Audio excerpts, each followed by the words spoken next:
देशाचे पंतप्रधान नरेंद्र मोदी हे उद्या सोलापूरच्या दौऱ्यावरती येत आहेत। खरं तर सोलापुरातले जे कष्टकरी आहेत, कामगार आहेत, त्यांच्यासाठी माजी आमदार नरसय्या आडम यांच्या प्रयत्नातून रेनगर ही वसाहत उभी करण्यात आली आणि त्याचं लोकार्पण पंतप्रधानांच्या हस्ते होणार आहे। मास्तर, खरं तर वैचारिक सगळे मतभेद तुम्ही दूर करून ही वसाहत उभी केली आहे। नावातच राजीव गांधींचं नाव आणि उद्घाटन मोदी करणार, साकारण्याचे प्रयत्न तुमचे, म्हणजे तुम्ही कॉम्रेड, सगळं मिक्स आहे, म्हणजे खिचडीचंही सगळी कशा पद्धतीने? आता एक विनोद म्हणून सांगतो मी, त्याला तुम्ही मनावर घेऊ नका। 52 पत्ते असतात ना, त्यात एक जोकर असतो, ते कशालाही लागतं काम केल्यावर, कोणी असेल। कारण सुरुवातीला ज्या वेळेला हे प्रोग्राम आम्ही सुरू केलं 2010-11च्या सणाला, त्यावेळेला राजीव गांधी आवास योजना म्हणून केंद्र सरकारने डिक्लेअर केलं। त्यावेळेपासून संघर्ष, तो रजिस्ट्रेशन, आणि याच्यामध्ये सगळ्यात जास्त या राज्याचे उपमुख्यमंत्री देवेंद्र फडणवीस कसलीही राजकीय अपेक्षा मनामध्ये न ठेवता, राजकीय विरोध मनामध्ये न ठेवता, अत्यंत स्वच्छ मनाने त्यांनी मदत केलं। मला हे सांगा, एक मुख्यमंत्री दाखवा मला, कुंभारीचं 2000 हिरवं असलेलं जमीन 1 इंच सुद्धा बांधकाम होऊ शकत नाही, त्यांनी सगळं रहिवाशी झोन केला। किती मोठा निर्णय घेतला। मला हे सांगा, हा शहरी पंतप्रधान आवास योजना शहरामध्ये राबवलं जातं, त्यांनी याच्याकरता केंद्र सरकारला सांगून विकास झोनमध्ये कुंभारी येत आहेत, कुंभारीला घालून त्या ठिकाणी पंतप्रधान आवास योजना राबवायला संमती मिळवून दिली। त्यांचे विचार त्यांच्याशी आहेत, आमचे विचार आमच्याशी आहेत, पण आमच्या समोर श्रमिक आहे, सामान्य कामगार आहे।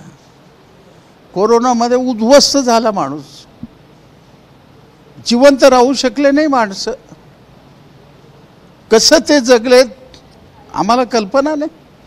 की पुष्कळ मदत केलं, आकाश पाटलेलं काय आम्ही तिकडं लावणार, अशा लोकांचा प्रश्न। मास्तर, तुम्ही आयुष्यभर लाल झेंडा घेऊन हाताखाली काम केलं आहे, पण आता मी रेनगरला जाऊन आलो, तिथं भगवे झेंडे आहेत, शिवसेनेचे झेंडे आहेत, राष्ट्रवादीचे झेंडे आहेत, परत त्यांच्या झेंडाखाली जाताय तुम्ही काम करायला। आता तुम्ही विसरलात, तिथं मुख्य फाटकावर लाल झेंडा आहे, बघितलं नाही का? मला म्हणायचं ज्या ज्या ठिकाणी फाटक लावलं, आता असं आहे ते काय राष्ट्रविरोधी झेंडे आहेत का? कामाचं श्रेय तुमचं, कामाची तुमच्या मेहनतीचं श्रेय तर जात आहे त्यांना। मेहनत करणं आमचं काम आहे, सरकार त्यांचं आहे, निवडणुका समोर आहेत, त्याचे परिणाम ते घेण्याचं होतील, उलटे परिणाम, पण ज्यांच्या त्यांच्या ताकदीवर हा प्रश्न आहे। कसं लोकांपुढं आपण प्रेझेंटेशन करू त्याच्यावर अवलंबून आहे। तर 5 मिनिटं तुम्हाला सुरुवातीला प्रस्तावनेसाठी दिलेत, त्या 5 मिनिटांमध्ये तुम्ही काय बोलणार आहात? समस्या सांगणार आहात की कौतुक करणार आहात? काय नेमकं मांडणार? आता कौतुक तर बरंच झालं, तर समस्या मांडणार।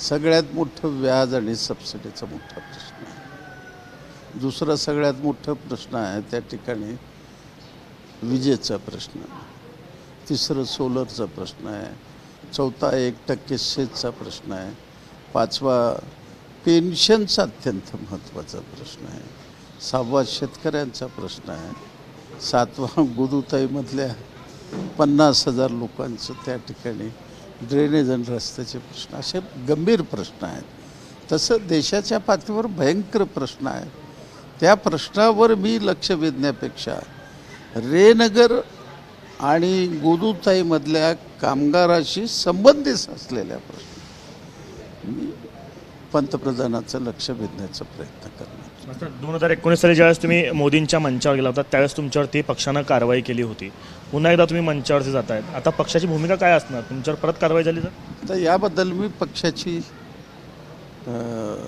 परवानगी घेतलेली आहे। याच्यावर 4 तास चर्चा झाली, ती चर्चा आम्ही गोपनीय आहे, आम्ही ते जाहीर करू शकत नाही, पण त्याने म्हटलं जावा, त्या ठिकाणी श्रमिकाचे प्रश्न मांडा आणि प्रश्न संपवा। खरं 3 टर्मला तुम्ही आमदार राहिलेला आहात.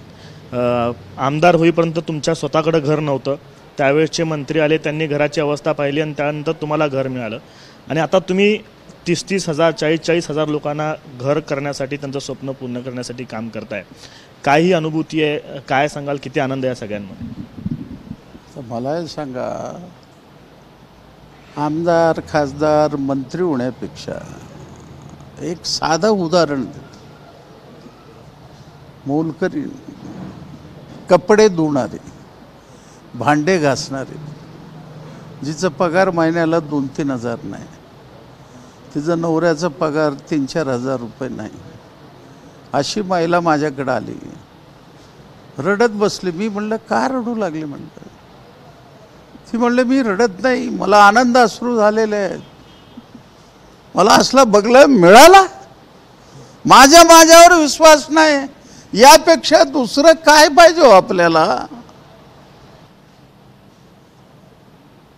त्यांच्या जीवनाचं मूलभूत परिवर्तन आपण करण्याचा प्रयत्न करत आहे. हे पहिलं पाऊल आहे. आपण संघर्ष करत राहू. लोकांची रोजीरोटी मोठा प्रश्न आहे, तो प्रश्न लढावा लागेल आपल्याला. इतकी घरं साकारल्यानंतर देखील ते असं म्हणतात की हे पहिलं पाऊल आहे आणि लोकांच्या आणखी प्रश्नासाठी आम्ही लढतच राहू, असं विधान ते या ठिकाणी करत आहे. पंतप्रधानांच्या समोर जरी जाणार असो तरी त्यांच्यासमोर आम्ही प्रश्न मांडू कष्टकऱ्यांचे, असं विधान देखील ते या ठिकाणी करतात. कॅमेरा पर्सन अय्यूब कागदेसह आफताब शेख, एबीपी माझा, सोलापूर. एबीपी माझा, उघडा डोळे बघा नीट.